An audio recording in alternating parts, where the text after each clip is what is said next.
fill up their schedule because God knows how horrific it would be to sit with yourself for 10 minutes and not have to do anything, right? How do you handle Mm, that with your yeah. clients? I'll have what she's having. Welcome to another edition of Meditative Confidence podcast. This whole, back in the saddle again for both of us after 8 years, right? Oh, has it been that long? It's Like, been I was 8 literally years. looking the only one, I think, in a firsthand manner that has witnessed even just the change in I know I look the same, I don't age, but Clearly even not, no. even just my appearance. See, that's why I wanted to have you on the show because you get it, because we've kind of had this journey together over these last number of years. And there were first of all, hi, everybody. Welcome to She Talks Confidence. Super special guest today, my old podcast buddy from 900 years ago. And we've Oh been my through a lot gosh. together. As we were just talking about, the two things that for me over the past number of years and the dozen years that I've been doing the coaching is I've been working with women mostly, and strong, powerful women that don't see it, right? They don't embrace it. They don't Yeah. have that inner confidence. And then the second thing is the fact that they have it in some aspects and in some contexts, but they don't know what the true confidence aspect is, which is exactly what you were just talking about. True confidence is the essence of, right? It's the Yeah. acceptance of. So I do want to I throw know. this out there just to kind of give you your props, okay? Because I think you deserve it because you've done a lot of work. So you're Reiki master, somatic and intuitive movement guide, trauma informed embodiment mentor, specializes in somatic healing, nervous system resilience training, which basically means what to somebody who doesn't know a lot of those terms? Yeah. Stress. It means if you are in a high stress state, there is a possibility that you don't even know it. And so the answer and the inquiry is, am I in a stress state? And is this state causing me to be in these patterns and these programs that I hate, but for some Mhm. reason I can't do anything about them? And something that I've learned along my journey around trauma and the body and physiology is that a lot of times people do not have control. A lot of times people do not have control because the nervous system is what controls the way that we be in life. And if the nervous system is in a high stress state, in whatever way that your relative nervous system expresses that, then your body is unconsciously guiding you through life. And so when I say Yeah. I work with nervous system resilience training, it's getting to know the nervous system when you are in a window that feels like you're balanced and regulated. Then we bring in exercises to heighten the mobility of your nervous system into a stress state so that you can see and you can learn that you have the ability to come back to homeostasis, and it doesn't take as long as you might think. No, that's an incredibly good point. What I'm going through with the clients, taking the difference between contextual confidence and looking into the true aspects of it, the essence. And to your point, that's the baseline. That's the homeostasis. That's the acceptance of what is. That is the letting go of the Yeah. rock and Yeah. and just being with yourself. And it is so insanely difficult because of just what you said. The amygdala hits, right? It goes up, the subconscious triggers happen, the Yes. subconscious programming happens, all the stuff that's been kind of implemented into your neurosystem over the years and Yes. years that you have no idea that it's even there, no idea that you're actually Mm. reacting to that. And it gets you to a point where all of a sudden you find yourself in one of your terrible negative patterns, whether it be self-destructive or otherwise. Do you have an example, or do you have a client, or maybe your own journey in terms of how to get to that space? And Mm. then from there, maybe share a tool or two to be able to start to become more aware of it, and then start to pattern interrupt out of that. Totally. First, I want to say first full circle moment because I remember when we first started our podcast, you were the first person I really talked to about the brain and learned about the brain. And I was like, I need Mhm, to know more about the amygdala. I need to know more about the neocortex and what is happening in the brain. And, mhm. at that time I was bartending. And so obviously I was in front of the most interesting people, mostly under the influence. And my brain would always be like, what is happening in their brain? So I love that because now I do You had know great a stories, lot great more. bartender stories, right? Yeah. Yeah. Those are great. Obviously, I do know a lot more about the brain now. But yeah, it is. It is the brain. It's simple and it's profound. And it can also be really difficult for a lot of people. But what I do with my community is we begin sensationally. So we begin to explore the sensations in our body and if we can even notice them, because the nervous system speaks to you through sensation. And so step one is I guide meditation or I guide breath work, and then I have them explore what sensations are arising. And then I ask what emotions are arising or what emotions are alive right now. And then from there, I get information, and so do they. And then what I would say is really look back at your life or look at your life in the present moment and notice how you respond or react to stress. And so, like for me, I share my story a lot with clients is growing up, I grew up in a high stress environment. So my nervous system got used to being in a high stress environment. And so Yeah, as I got hypersensitive, older, yeah. yes, and so as I got older, it was hard for me to notice if I was stressed Mhm. because it would just be these very subtle things that would happen. I would maybe sleep more than normal, but at that point in my life, I had always 3 jobs, right? Or I would be more irritable or more judgmental, or my reaction to life would be to numb out in whatever ways, if that was substances or within the relationships I was in.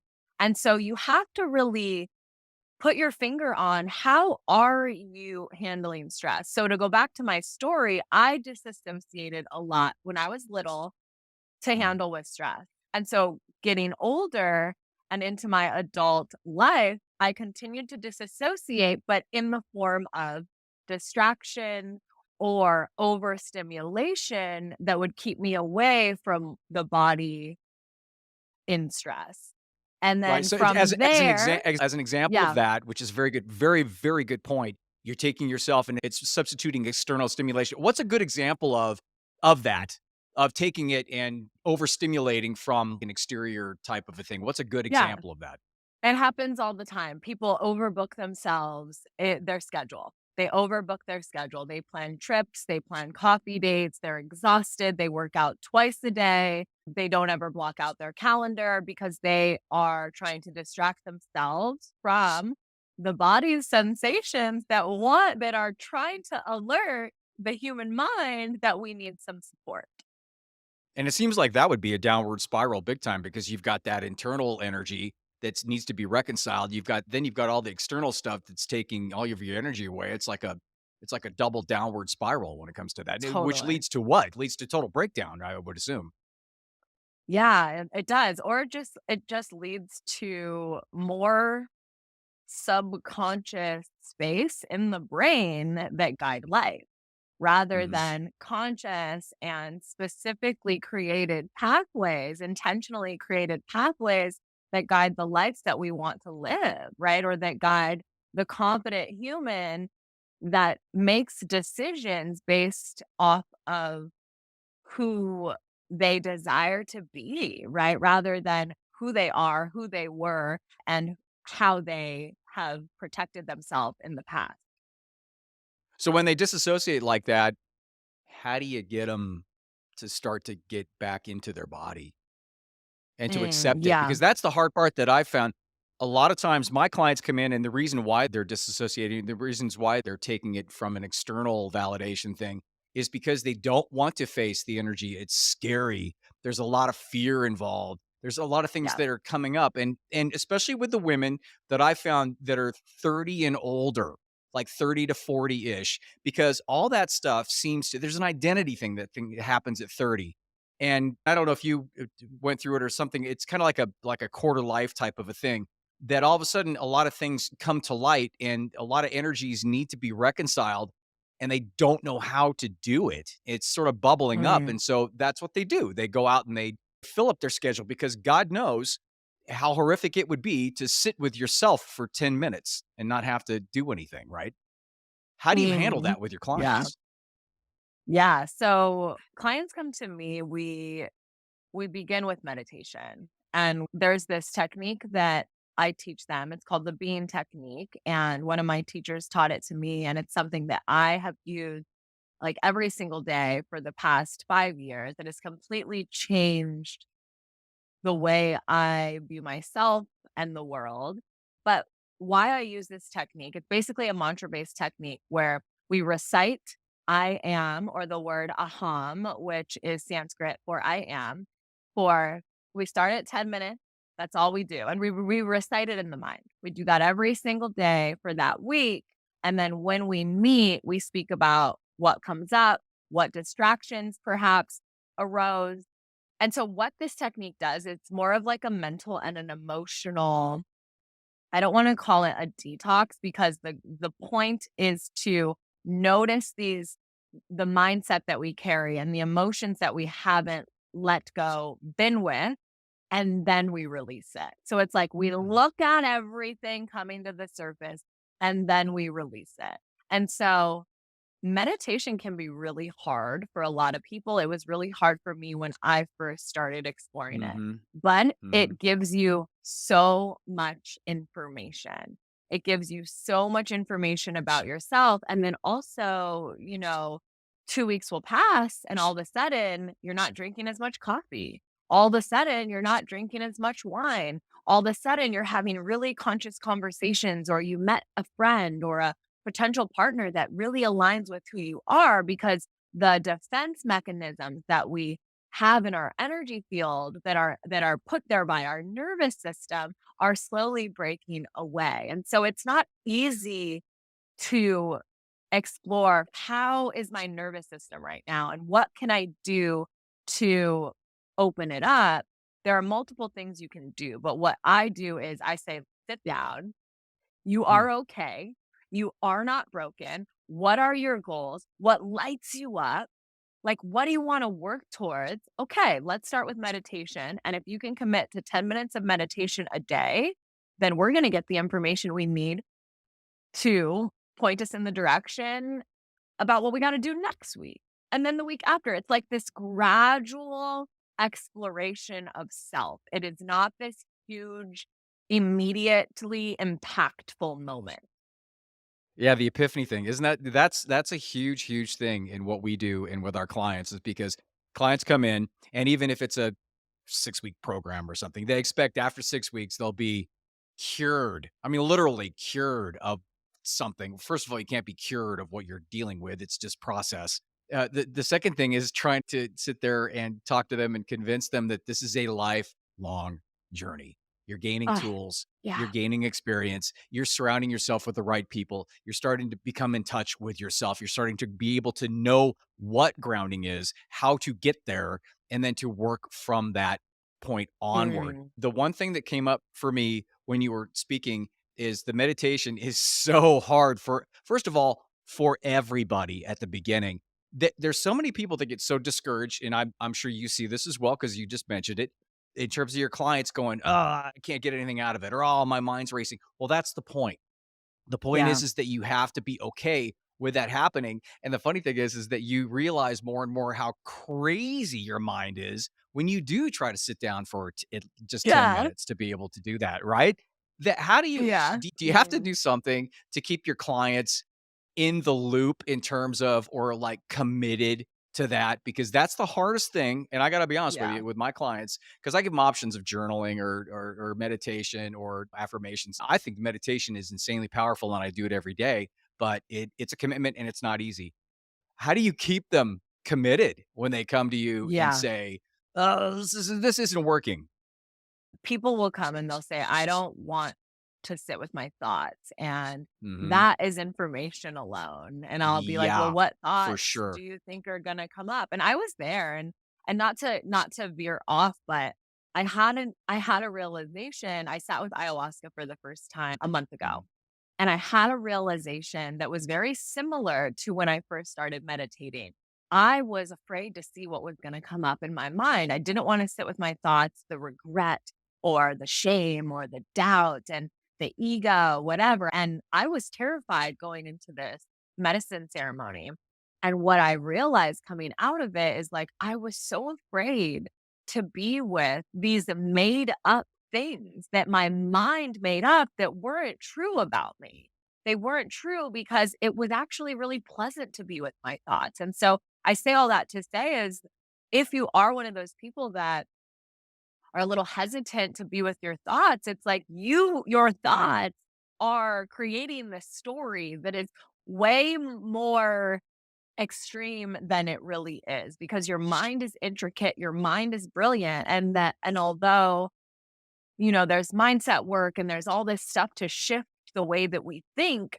The way that we think to witness the way that you think is going to give you a lot of information. So what I do is when I sign a one-on-one client, I say, okay, we'll make some time because 4 days in a row, we're going to be meeting one-on-one, not to coach, not to chat, not to work, but to meditate together.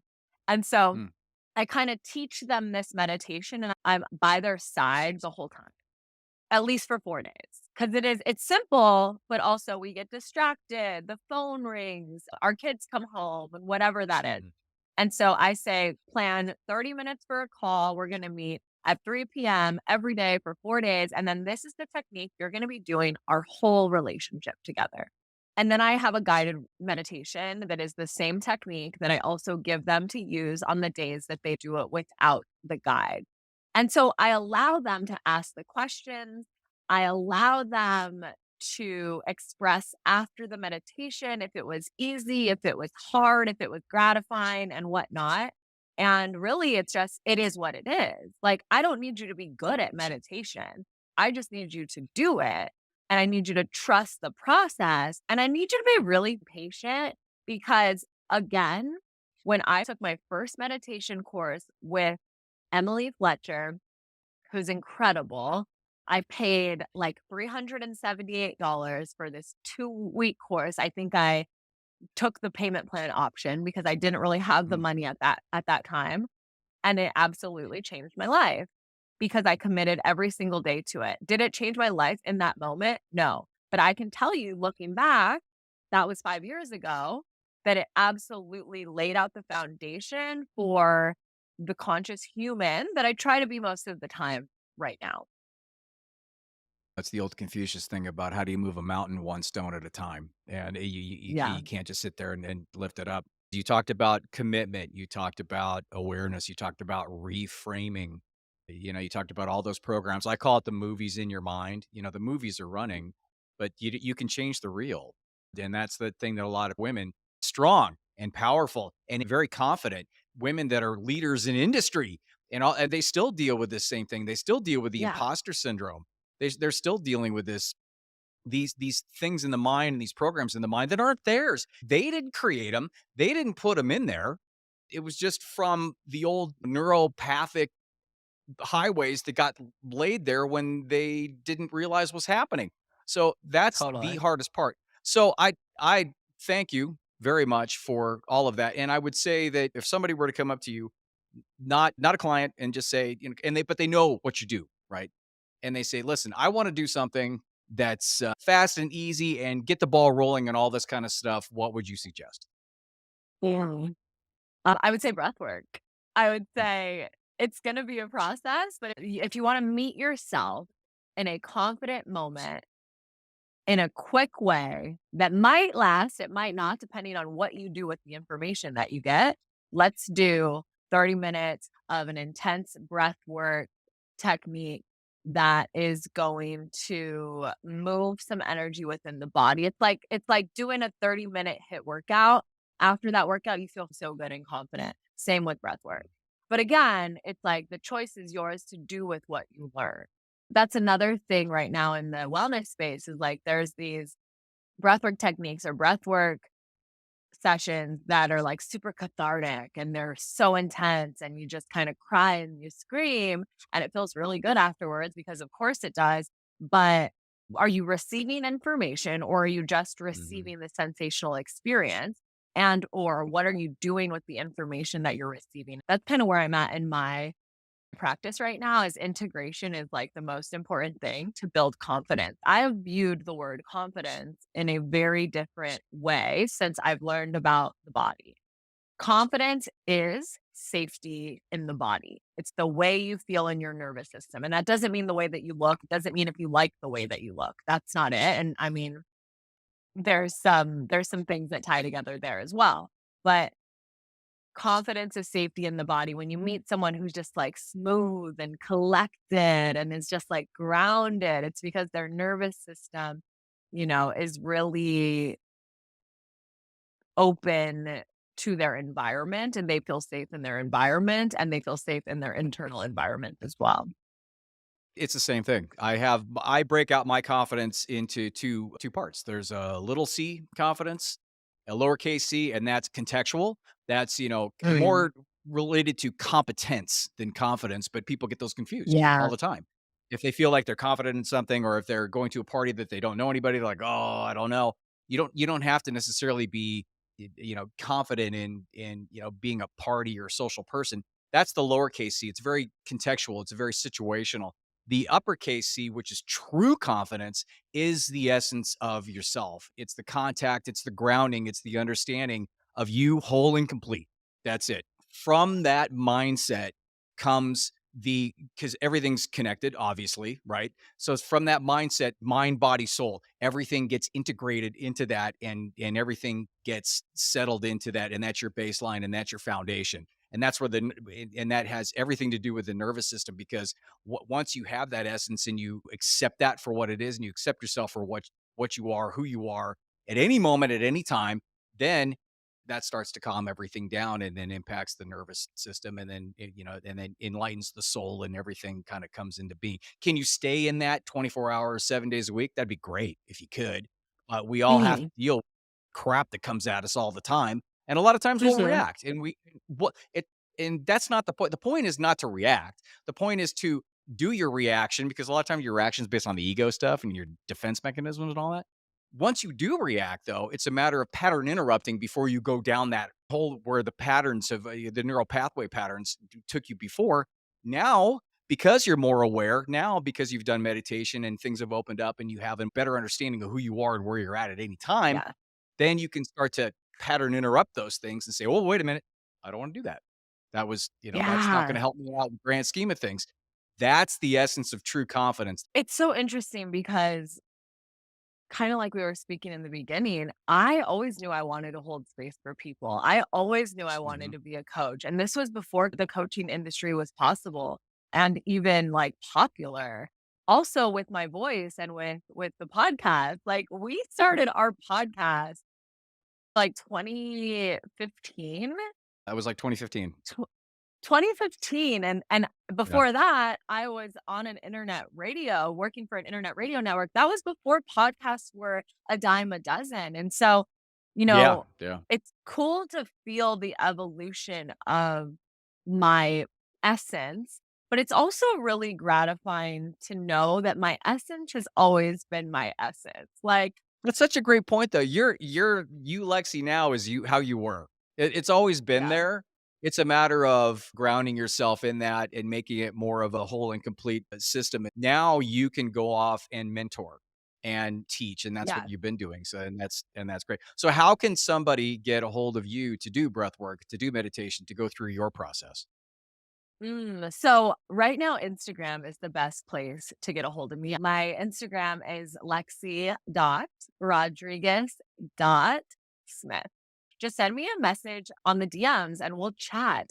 I also co-host and co-facilitate a breathwork and meditation certification. So if you're interested in that, I'm right now hosting a 4-month integration group for space holders. It's all for women. So it's space holders in any field. I have doctors in there. I have movement instructors, breathwork instructors. I have women that space hold on the side, but also are in the corporate field. And so they're just trying to integrate basically the journey of life. And so we meet twice a month and just chat about different topics, really exploring intimacy and truth and what is being amplified in the environment that it is time to integrate. Because you guys can listen to this podcast and inspiration hits, and perhaps you take action upon that, and then perhaps you stop.